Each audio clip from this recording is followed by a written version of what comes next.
This guy's name is David Smallbone. He used to organize music concerts in Australia. He had a great life with a wife named Helen and 6 adorable kids. His business was doing well, and he had a lot to be thankful for. David told Helen one night that he wanted to use all their family's savings to put on a massive concert and bring in a famous singer from America. He was convinced it would be the biggest show of his career and a huge hit. As his wife, Helen could only rally behind him and support his ambitious plan. Unfortunately, things didn't go as planned. The Australian economy had a crisis that year, and David's concert was a flop. This total failure led David to go bankrupt. A week after the concert, David was trying to get in touch with the American singer's manager to see if he could pay less for the canceled show. He didn't make any money. In fact, he lost a ton, and all his savings were wiped out. But his request was turned down because the singer already performed and the full payment was non-negotiable. David had to stick to the original agreement. There was nothing he could do but accept it. When David got home, his fam and friends threw him a surprise B-Day bash. Later on, during the party, Helen dropped the bomb that she was expecting her 7th kiddo. Everyone was stoked, except for David. After the event, David finally mustered up the courage to tell Helen that his big concert was a total flop. Their family was in a ton of debt and had 0 savings. Helen was totally stunned when she heard the news. The next day, David hit up his friends to see if anyone had a job for him. Luckily, one friend came through with a job offer, but it was all the way in America. If he was interested, he could make the move to Nashville to meet up with his friend. The next day, David and Helen talked about the job offer. He assured her that they would only have to be away for 2 years. He promised that once their family's finances were back on track, they could go back to Australia. Even though it was tough, Helen chose to believe in her husband. A couple of days later, David and his family sold a house to cover their debts and travel costs. They said their goodbyes to their parents, and before leaving, Helen's mom gave her a letter to read once they got to America. Once everything was set, David's family took off. When they got to America, the immigration officer asked David how long his family was planning to stay. David said 6 months, but one of his kids blurted out 2 years. The officer got suspicious and took them to the inspection room. It turns out David only had enough money for a 6-month visa. So after 6 months, he ended up staying illegally for 2 years. Luckily, the officer found a letter from Helen's mom in their suitcase. The letter said, "See you in 6 months," and finally convinced the officer that they were telling the truth. But they took so long to be checked that they missed their flight to Nashville and had to take the train. At night, at the bus station, David tried to call his buddy from a payphone. They were supposed to meet up 2 days ago, but he only just got there because he missed his flight. Since there was no answer, David carried on with his trip. The next night, when they got to the place they were staying, everyone was surprised to see that the house was completely empty with no furniture. Helen didn't want her children to get sick sleeping on a floor, so she made beds out of clothes for them to sleep on. The next day, David went to see his friend, but before he could ask about his job, his friend told him that he had given it to someone else because David didn't show up yesterday like he was supposed to. David was totally taken by surprise when he heard that. Back at home, when David told Helen what happened, she was totally surprised and said she needed some time to chill out. Then, in their bedroom, Helen cried and let out all her anger. But in the middle of feeling hopeless, she saw a letter from her mom. The letter didn't really say anything important, but it reminded her that their family was able to go to America because of that letter. She figured there must be a reason for everything, like it's all part of God's plan. After cooling off, Helen, who was bummed out before, actually boosted David's spirits. Their family had to come together and stick it out to make it through. That night, David and Helen decided to fill their kids in on the family's money situation. Helen explained that they needed to tighten their belts and work together as a family until their dad found a job. The next day, David and his family went to church to pray to get through life's challenges.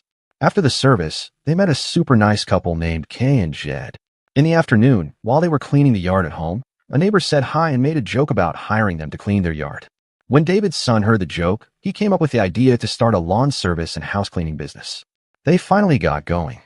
Throughout the day, they had more and more people paying for their service, so they were able to make some money. They also managed to save some money by using coupons when buying groceries and only getting what they really needed. It had been a few months, and even though David's cleaning business was doing well, he still couldn't find a job. One day, when David and his family went to offer their services to the biggest house in the complex, they were surprised to see that the owner was a singer named Eddie.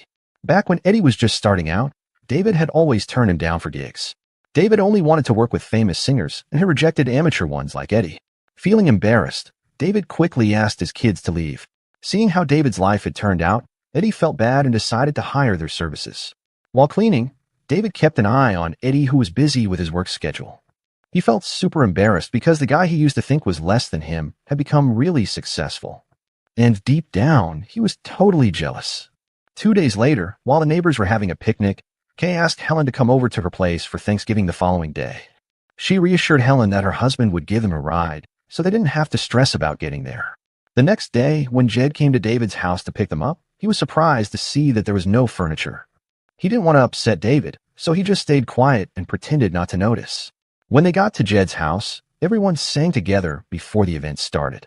When David's daughter Rebecca started singing, everyone went silent because her voice was so beautiful. During the event, Jed mentioned that Rebecca has the potential to be a singer and suggested that David should help promote her to a music producer, but David wasn't really into the idea. A couple of weeks later, on Christmas Eve, when David's family was eating dinner, they heard a bunch of car noises. Turns out Jed and the neighbors showed up with some unused household furniture as Christmas gifts for David and his family. They were so moved by their kindness. 3 months later, while doing the laundry, Helen's stomach started hurting, and she felt like she was about to have a baby. David hurried to get her to the hospital. David was waiting for what felt like forever, but finally his 7th child was born safely. However, his happiness didn't last long when he saw the crazy expensive hospital bill. He couldn't afford it at all, so he begged the hospital to cut him a deal.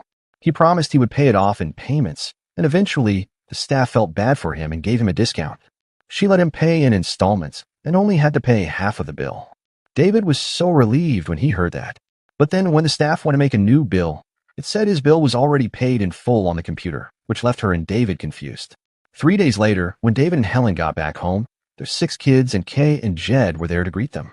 After everyone went inside, David asked Jed to have a private chat. He told Jed that he found out it was him who paid Helen's hospital bill. Instead of saying thanks, David got mad. He told Jed to stop helping him and that he appreciated having a friend like him, but he didn't want to keep relying on him. He wanted to take care of his own family and not rely too much on others. After a few months, David was trying to get Rebecca's music to different producers, but none of them were interested because they thought she wasn't prepared and got nervous while performing. The next day, Rebecca told everyone that while she was cleaning Eddie's house yesterday, she saw in a magazine that Eddie was actually a singer and music producer. She thought it would be a good idea for her father to promote her to Eddie, since they already know each other, instead of looking for other producers. David got upset and said they were just there to clean Eddie's house and couldn't ask for more. This hurt Rebecca's feelings, and she left in a sulk. Luckily, Helen stepped in and helped them make up right away. 2 days later, David and Rebecca went to meet some other music producers. When they heard Rebecca's awesome voice, they were hooked and even invited her to practice singing in their studio next week. David and Rebecca were thrilled, but later that night, their happiness turned to sorrow when their grandma called to tell them their grandpa had a heart attack and passed away. David tried to hit up the producer in the morning to get paid for the gig they were going to do together.